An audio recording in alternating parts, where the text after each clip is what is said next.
Todo poder é simbólico. Essa afirmação não é nem um pouco polêmica, e inclusive ela é até bastante básica, mas ela demanda alguma interpretação. Para começar, o que é simbólico? O que significa um símbolo? Os símbolos são construções significativas muito interessantes. Eles não são alegorias, eles não são signos, eles não são ícones. Eles são uma coisa própria.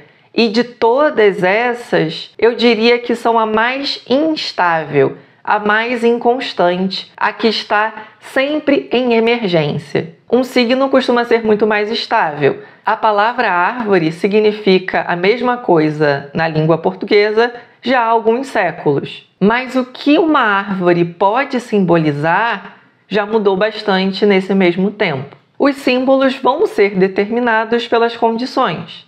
Um exemplo, eu posso dizer que o coelho é um símbolo de fertilidade. E muita gente vai entender, vai aceitar sem grandes questionamentos. Mas o pernalonga, que é um coelho, não é um símbolo de fertilidade. E isso diz pra gente que não é qualquer coelho e não é qualquer situação em que esse símbolo vai funcionar, em que a gente vai conseguir interpretar o símbolo da maneira correta. E isso para não dizer que o símbolo vai depender sempre do contexto cultural. Uma cultura criada num lugar onde não existem coelhos não vão usar esses animais para representar a fertilidade. Podem usar outros elementos, flores, estrelas, outros animais, tanto faz. E ao mesmo tempo, o mesmo elemento pode simbolizar coisas diferentes, dependendo também do contexto. A gente pode dizer que a pomba branca é o símbolo da paz, mas quando a gente vê uma pomba branca numa pintura religiosa católica, ali ela não está representando a paz, mas o Espírito Santo.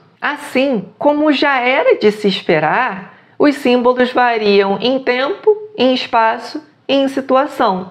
Por outro lado, não dá para a gente dizer que o símbolo é algo completamente arbitrário ou completamente aleatório. Do contrário, a gente não teria símbolos. Então existe uma zona ali de concordância, uma zona de consenso. E o consenso é produzido socialmente, o que significa dizer que nós, enquanto coletividade, enquanto sociedade, acordamos, não necessariamente de maneira voluntária e consciente, mas a gente concorda que determinados elementos simbolizam determinadas coisas. E isso, obviamente, vai variar de acordo com as mudanças sociais. E é nesse ponto, na variabilidade do símbolo, que a gente volta para a minha primeira afirmação: todo poder é simbólico.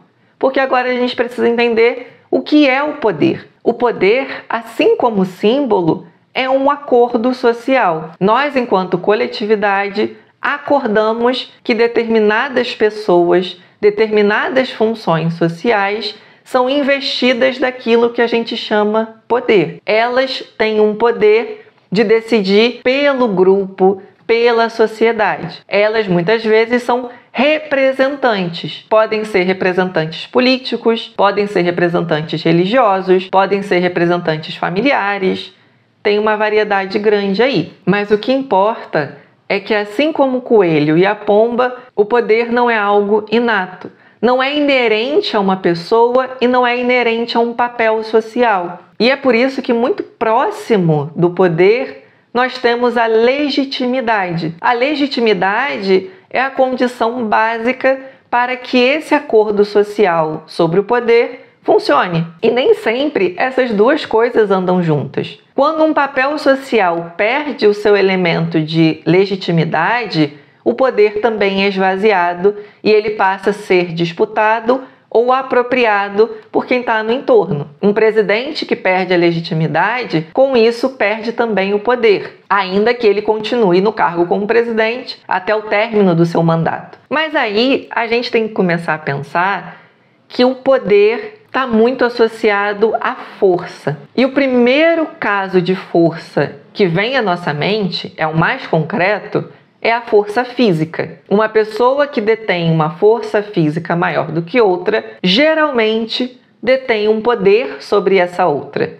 Seria aquilo que a gente costuma chamar de lei do mais forte. E eu acho que essa é a primeira forma que a gente tem de aprender o funcionamento do poder. Mas aí, quando a gente reflete um pouquinho mais sobre a força física, a gente vê que ela representa poder em situações muito específicas, em contextos individuais ou de grupos bastante pequenos. Você pode ser a pessoa mais forte do mundo, mas contra 10 outras pessoas razoavelmente fortes, o seu poder já se esvai. Você pode ser a pessoa mais forte do mundo, mas se você não tem treinamento ou se não consegue ter um mínimo de estratégia, as suas chances de vencer uma disputa caem drasticamente. Você pode ser a pessoa mais forte do mundo, mas se a outra pessoa tem um pedaço de pau, o seu poder também cai drasticamente. O que significa dizer que a associação entre força física e poder, ela é frágil.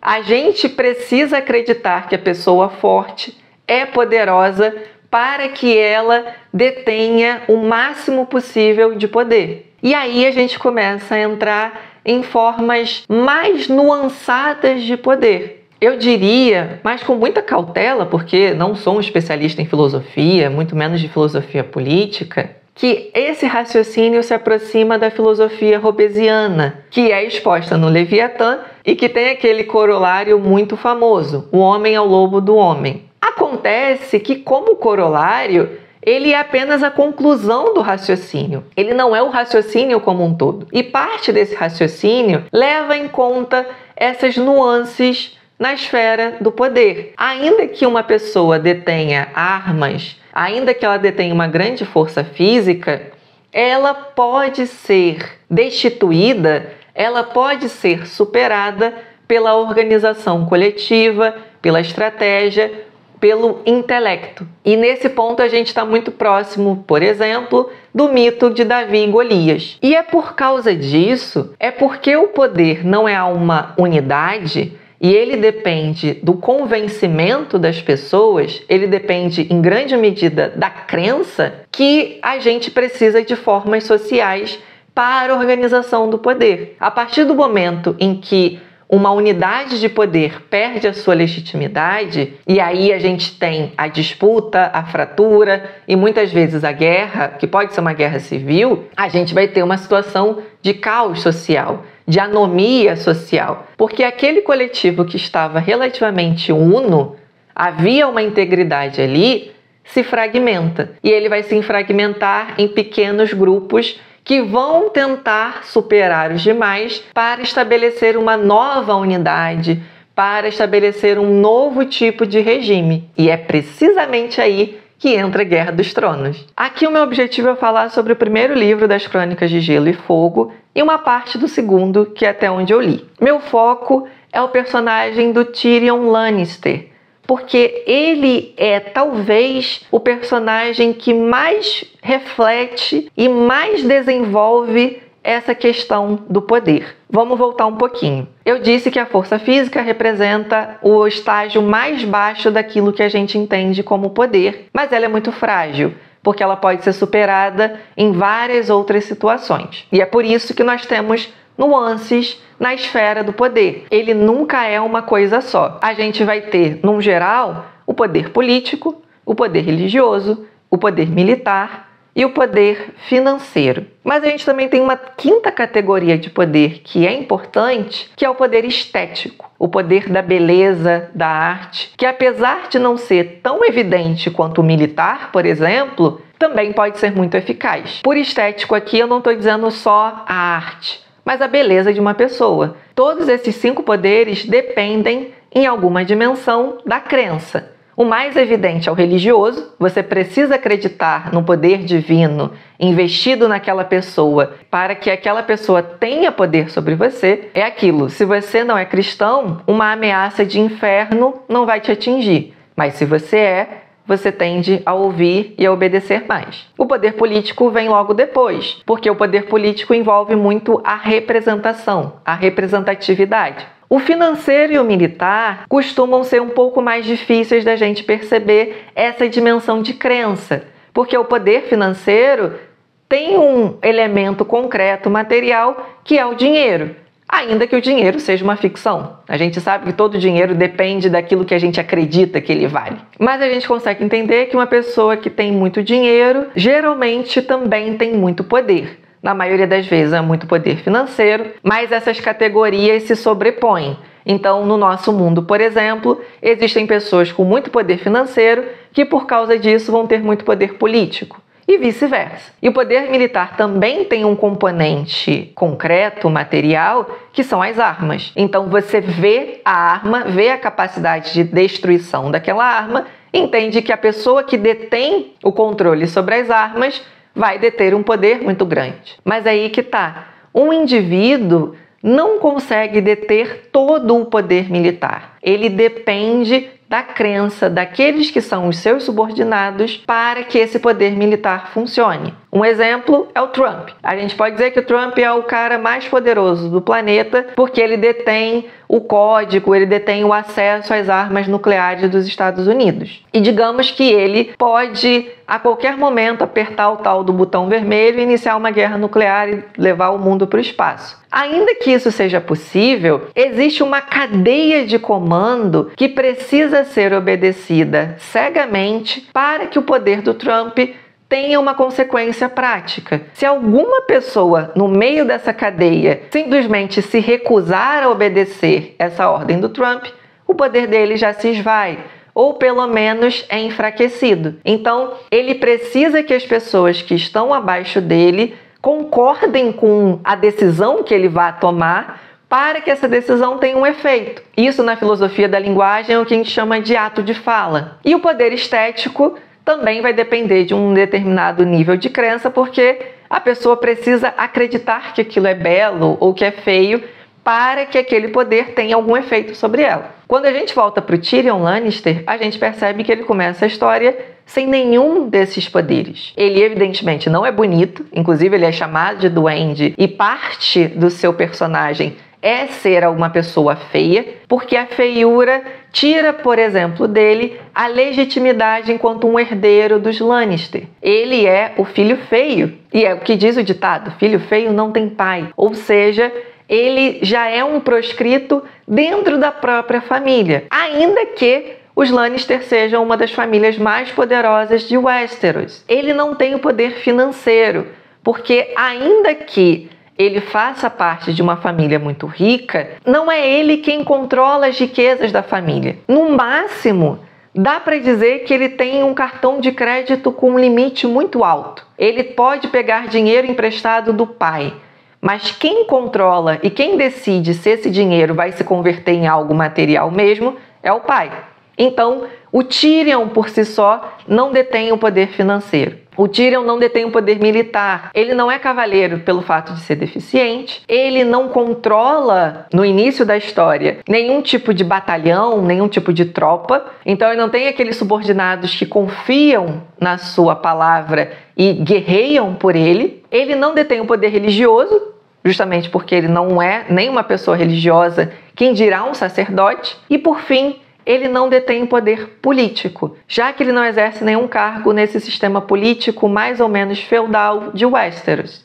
E também a gente tem que dizer que ele não tem nenhum poder físico, ele não tem força física. Toda a força dele advém da sua capacidade intelectual. Ele precisa sair das situações difíceis utilizando a cabeça. No entanto, nesse livro aqui, ele já se torna a mão do rei. Então dá para dizer que no espaço de mais ou menos um ano, o Tyrion tem uma ascensão meteórica no tabuleiro político de Westeros. Me intriga muito entender como ele consegue chegar ali. Ele chega ali porque ele entende o fundamental sobre o poder, que é o seu simbolismo. Como o Tyrion não tem nada para começar além do nome da família, nem o próprio nome ele pode utilizar, ele recorre ao mais básico da política, que é a capacidade de fazer promessas. O primeiro poder que ele começa a angariar é o poder político, e ele faz isso prometendo coisas para todo mundo. Ele começa a virar o jogo através de negociações. Ele negocia com a Catelyn, depois ele negocia com a Lysa, depois ele negocia com os Homens da Floresta, com o Bronn, e assim por diante. A cada nova negociação que ele faz, ele consegue pegar um pouquinho a mais, ele consegue pegar um pouquinho mais de poder. E como ele faz isso? Sendo uma pessoa destituída de qualquer poder, ele coloca na frente, ele coloca de maneira mais evidente aquilo que ele tem a perder e, obviamente, aquilo que a pessoa que está negociando com ele tem a ganhar. É dessa maneira que ele consegue sobreviver a Catelyn e, principalmente, essa é a maneira que ele consegue sobreviver a Lysa, porque a Lysa Arryn está tão cega pela vingança, está tão cega pelos caprichos do próprio filho, que ela é incapaz de perceber o que ela tem a perder caso o Tyrion ganhe a aposta. E é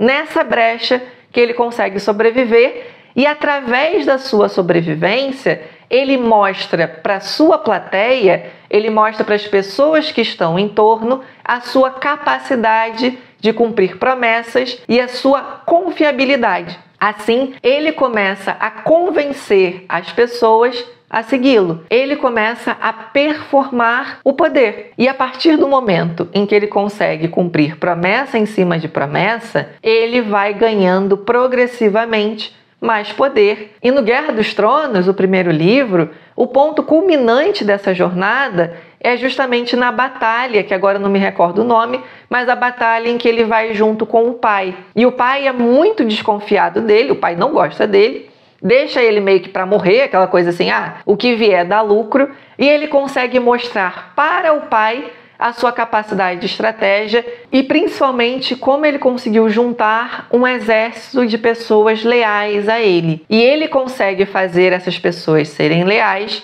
através das suas promessas e principalmente através do cumprimento de acordos. Por isso que o primeiro poder que ele angaria é o poder político. Ele não vai ter o poder religioso para confiar e o poder financeiro dele é muito instável. Então ele recorre ao poder político para depois ter poder militar. E eu diria que isso é o beabá da política, a sua capacidade de cumprir promessas. O que pra gente é um pouco contraintuitivo, porque na nossa cultura a gente tende a entender que os políticos são pessoas que quebram promessas. Eles prometem qualquer coisa para serem eleitos e depois cagam. Mas é muito importante a gente perceber para quem esses políticos estão fazendo promessas, porque as promessas não são as mesmas e os públicos também não são os mesmos. E aí, quando a gente começa a perceber que os políticos cumprem sim as suas promessas para os seus financiadores, seus patrocinadores, seus aliados, a gente começa a entender que poder político envolve a sua capacidade de cumprir as suas promessas, a capacidade de honrar a sua palavra. E honrar a sua palavra nada mais é do que entregar elementos materiais para aquilo que é simbólico, aquilo que é confiança. Por isso, eu insisto aqui que todo poder é simbólico. Você tem que entregar alguma coisa concreta para que essa crença no seu poder continue existindo. Voltando para o exemplo do Trump, quanto mais ele consegue fazer com que as pessoas obedeçam às suas ordens, mais poder ele tem. Ou pelo menos ele não perde esse poder que foi investido nele através das eleições. A partir do momento em que as pessoas começam a desrespeitar as suas ordens, automaticamente ele vai perdendo poder junto com a legitimidade. Voltando para o Tyrion, quando ele consegue poder político em cima do Bronn e em cima dos povos da floresta, ele converte esse poder político em poder militar. E é o poder militar que faz ele angariar mais poder político, porque ele prova para o pai que é capaz de comandar uma tropa, que é uma pessoa confiável e que tem capacidade de estratégia. E ele convence o pai, então, a torná-lo a mão do rei, do Joffrey, que é uma criança. Quando ele chega em Porto Real, e aí é quando a gente finalmente chega nesse livro, aí que a coisa começa a ser interessante, porque agora ele vai ter a legitimidade do sistema. Então ele vai se encaixar no sistema político que vai fazer com que aquele poder que ele conseguiu através da crença se estabilize minimamente. Ele vai ter condições de utilizar a sua posição de mão do rei para fazer com que as pessoas o obedeçam. E a partir daí, ele consegue entrar nesse círculo de manutenção ou de progressão na sua influência, no seu poder dentro do reinado ali, né, do Joffrey, que está em disputa com os outros reinados. A compreensão dele do que significa ser a mão do rei vai ser fundamentalmente diferente da que a do Ned Stark tinha, porque o Ned Stark estava preso a uma forma de poder que funcionava no norte, onde ele não precisava demonstrar o seu poder, já que ele era assegurado pela tradição. Quando Ned precisa, de fato, performar o poder de mão do rei, ele falha miseravelmente e isso acaba selando o seu destino. O Ned não consegue entender o que significa ser a mão do rei, e é isso que o Varys tenta mostrar para ele. E é isso que o Varys vai mostrar para o Tyrion também, com o seu enigma. É um enigma parecido com o do Paris e as deusas gregas, Atena, Hera e Afrodite. No enigma do Varys, a gente tem um mercenário, que é uma pessoa absolutamente comum, não é muito inteligente, não é muito bonito, não é muito nada, e ele tem 3 pessoas diante de si: um rei, um sacerdote e um homem rico. O rei manda que ele mate os outros 2 porque ele é o rei. O sacerdote manda que ele mate os outros 2 pelo poder dos deuses. E o homem rico promete pagar o mercenário para matar os outros 2. Aqui a gente tem 3 instâncias de poder que eu mencionei: o político, o religioso e o financeiro. No entanto, quem vai ter a capacidade de decidir qual desses 3 de fato detém o poder é o mercenário, porque o mercenário tem a arma. O mercenário é que vai decidir qual dos 3 ali tem, de fato, o poder legítimo. E é isso que o Varys está tentando mostrar para o Tyrion, e ele tentou mostrar para o Ned, e o Ned foi incapaz de enxergar, é que o poder pode ser direcionado. O poder, como ele é simbólico e como ele é emergente, ele não está calcado em nada. Você pode deter uma grande quantidade de poder sem a função correspondente, sem o papel correspondente. E como isso se traduz na situação presente do Tyrion? Foda-se o Joffrey.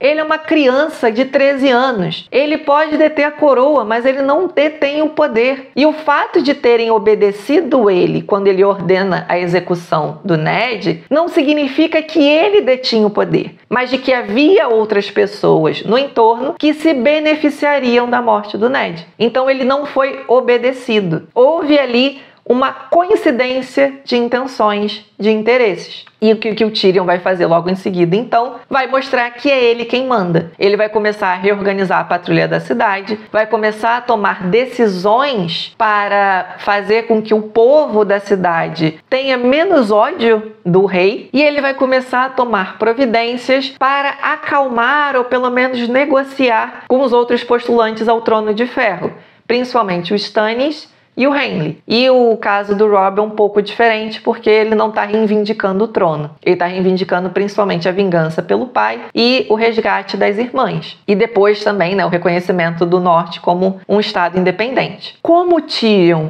é um negociador, como ele sempre entende aquilo que ele tem a perder antes daquilo que ele tem a ganhar, ele vai ter uma postura diametralmente oposta à da Cersei, que sempre foi acostumada a ser obedecida. Ela pode não deter o poder a partir do sexo, já que ela é mulher e ela sofre com a misoginia. Só que a Cersei também não entende o seu lugar de poder. Ela quer o poder sempre de maneira ostensiva. O problema é que se você precisa ostentar o seu poder constantemente, isso costuma refletir determinada fraqueza. E aí, quando você demonstra fraqueza, aí as coisas começam a ficar complicadas, porque junto com a fraqueza vem o questionamento da legitimidade, e junto com o questionamento da legitimidade vem a desobediência. E a desobediência é mortal para todo tipo de poder, especialmente o político. O Tyrion, então, está colocado num lugar bastante complexo, mas ele consegue, através dessa sua compreensão e dessa trajetória ascendente, se posicionar de maneira muito vantajosa. E é por isso que ele tem uma grande chance de reorganizar o tabuleiro da disputa, porque se dependesse apenas da Cersei e do Joffrey, o reino já teria ido pro caralho. Agora vem a questão. Crônicas de Gelo e Fogo não é um espelho do nosso mundo, é um mundo de fantasia. E no mundo de fantasia Em alguns casos é possível uma pessoa deter um poder evidente, bruto. E isso muda bastante a organização das coisas, porque talvez no mundo de fantasia nem todo poder seja simbólico. Alguns poderes podem ser concretos. E isso é um grande desafio, para não dizer um maior obstáculo, para alguém como Tyrion, que não detém esse poder. Todo o poder que ele tem vai ser simbólico. E aí fica o meu questionamento, enquanto uma pessoa que não terminou de ler a série, o que o Tyrion, com a sua capacidade de negociação, vai fazer contra o poder bruto? O que ele vai fazer contra dragões?